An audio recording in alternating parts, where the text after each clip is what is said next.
Hey guys, it's Bob Crumb. I have long had a few goals in my life, and one of them, oddly, was to read and narrate a audiobook. And I'm an illustrator, so I would like to pair my illustrations with narrating a book. The book that taught me that books were awesome was written by a man named Michael Ende. He wrote The Neverending Story. Chapter 4. Igramul the Many. Dire hunger and thirst pursued Atreyu. It was 2 days since he had left the swamps of sadness, and since then he had been wandering through an empty, rocky wilderness. What little provisions he had taken with him had sunk beneath the black waters with Artax. In vain, Atreyu dug his fingers into the clefts between the stones in the hope of finding some little root, but nothing grew there, not even moss or lichen. At first he was glad to feel solid ground beneath his feet, but little by little it came to him that he was worse off than ever. He was lost. He didn't even know what direction he was going in, for the dusky grayness was the same all around him. A cold wind blew over the needle-like rocks that rose up on all sides, blue and blue. Uphill and downhill he plodded, but all he saw was distant mountains, with still more distant ranges behind them, and so on the horizon on all sides. And nothing living, not a beetle, not an ant, not even the vultures which ordinarily follow the weary traveler until he falls by the wayside. Doubt was no longer possible. This was the land of the dead mountains. Few had seen them, and fewer still escaped from them alive, but they figured in legends of Atreyu's people. He remembered an old song. Better the huntsman should perish in the swamps, for in the dead mountains there is a deep, deep chasm, where dwelleth Igramul the Many, the horror of horrors. Even if Atreyu had wanted to turn back and had known what direction to take, it would not have been possible, for he had gone too far and could only keep on going. If only he himself had been involved, he might have sat down in a cave and quietly waited for death as the green-skinned hunters did. But he was engaged in the great quest. The life of the childlike empress and all of Fantastica was at stake. He had no right to give up, and so he kept at it, uphill and down. From time to time he realized that he had long been walking as though in his sleep, that his mind had been in other realms from which they had returned none too willingly. Bastian gave a start. The clock in the belfry struck 1. School was over for the day. He heard the shouts and screams of the children running into the corridors from the classrooms and the clatter of many feet on the stairs. For a while, there were isolated shouts from the street, and then the schoolhouse was engulfed in silence. The silence descended on Bastian like a great heavy blanket and threatened to smother him. From then on, he would be all alone in the big schoolhouse. All that day, all that night. There was no knowing how long. This adventure of his was getting serious. The other children were going home for lunch. Bastian was hungry too, and he was cold in spite of the army blankets he was wrapped in. Suddenly he lost heart. His whole plan seemed crazy, senseless. He wanted to go home that very minute. He could just be in time.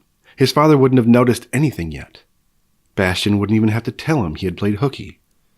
Of course, it would come out sooner or later. But there was time to worry about that. But the stolen book. Yes, he'd have to own up to that too. In the end, his father would resign himself as he did to all disappointments Bastian had given him. Anyway, there was nothing to be afraid of. Most likely his father wouldn't say anything, but just go and see Mr. Coriander and straighten things out.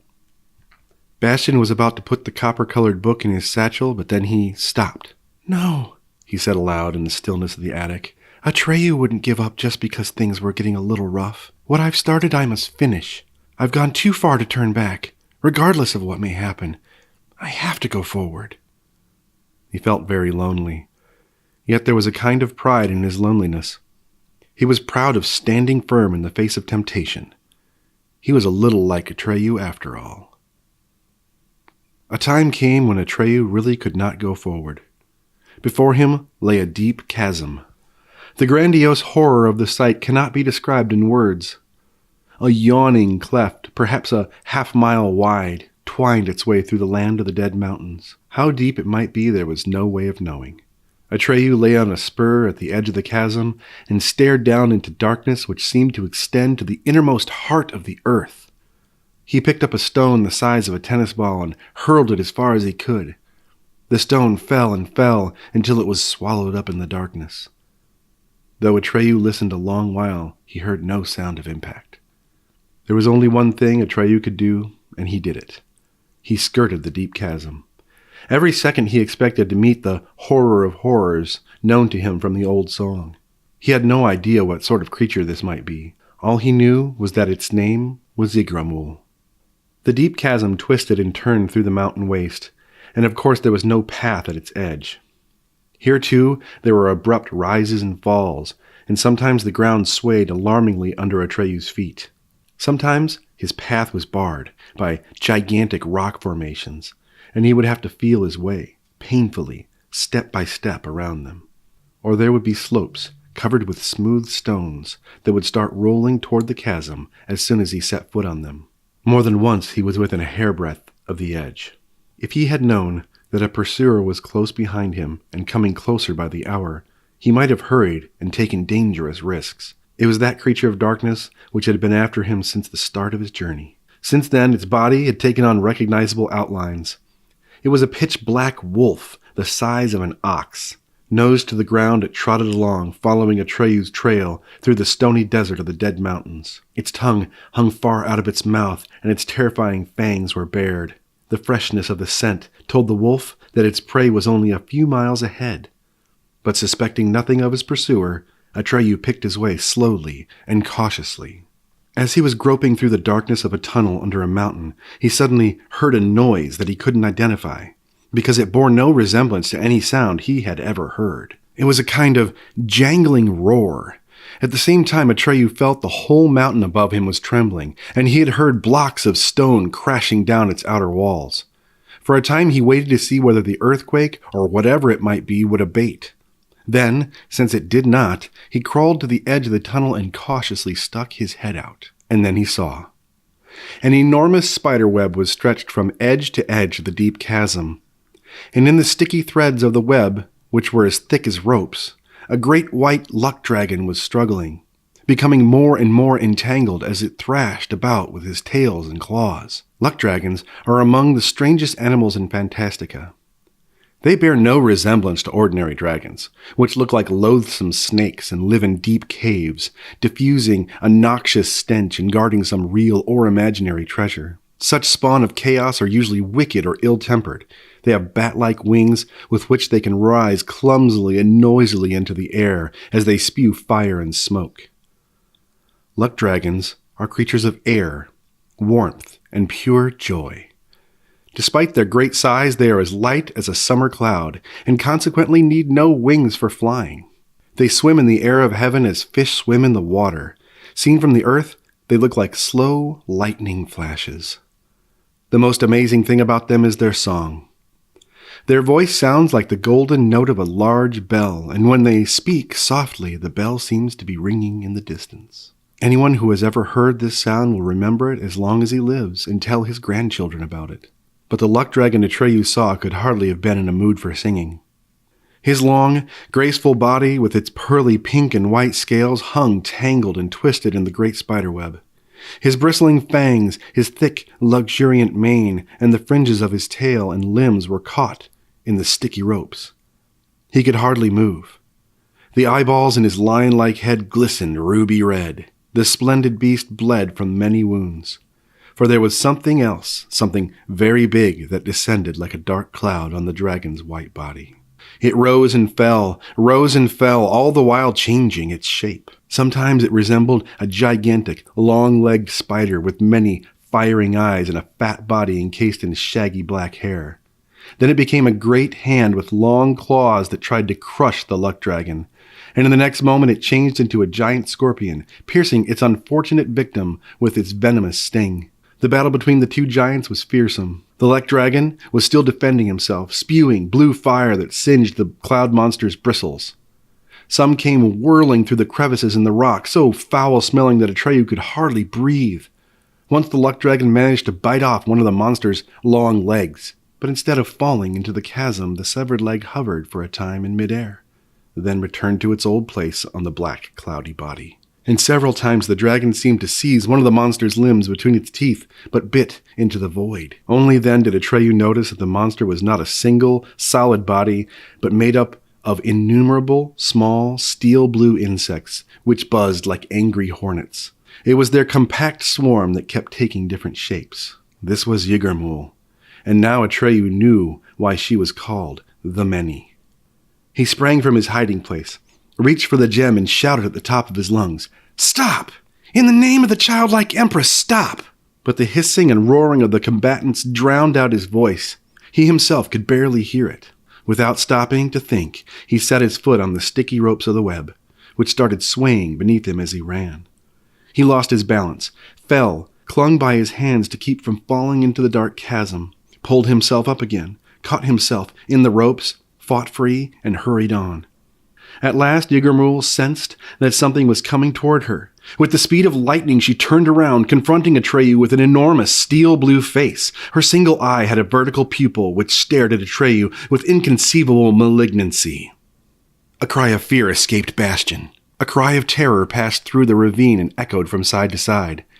Yggdrasil turned her eye to left and right to see if someone else had arrived, for that sound could not have been made by the boy who stood there as though paralyzed with horror.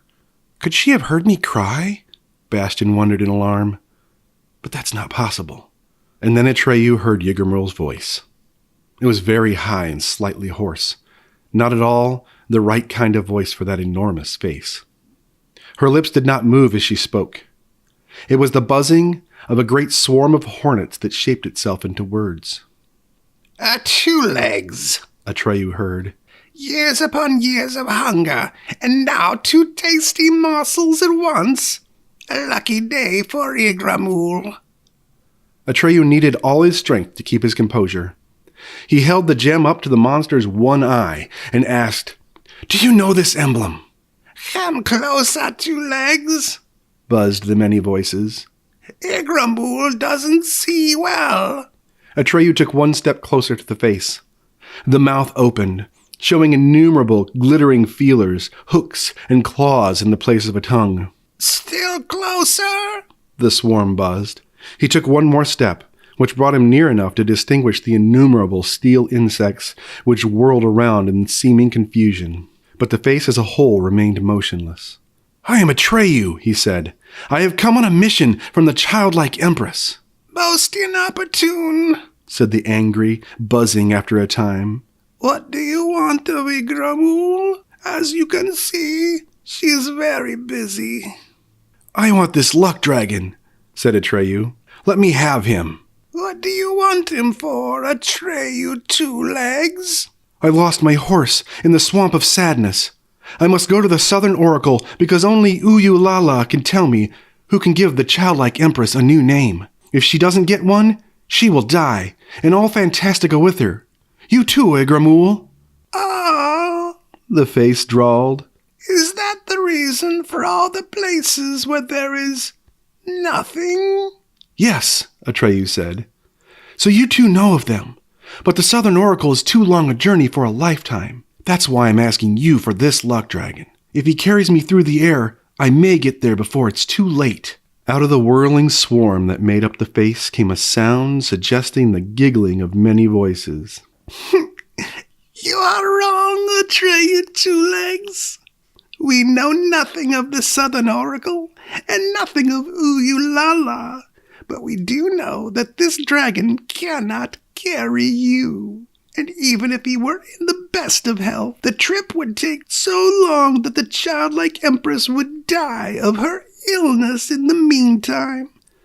You must measure your quest, Atreyu, in terms not of your own life, but of hers." The gaze of the eye with the vertical pupil was almost unbearable. "That's true," he said in a small voice. "Besides," the motionless face went on, "Luck Dragon has Yggdrasil's poison in his body. He has less than an hour to live." "Then there's no hope," Atreyu murmured. "Not for him, not for me, and not for you either, Yggdrasil." "Oh well," the voice buzzed. Igramul would at least have one good meal.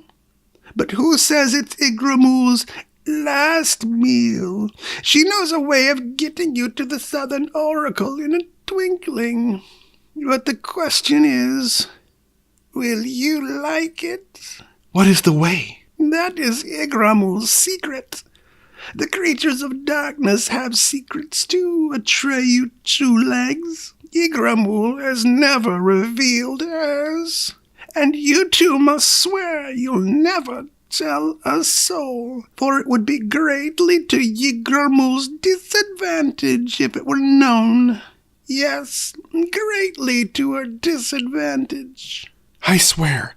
Speak. The great steel-blue face leaned forward, just a little, and buzzed almost inaudibly.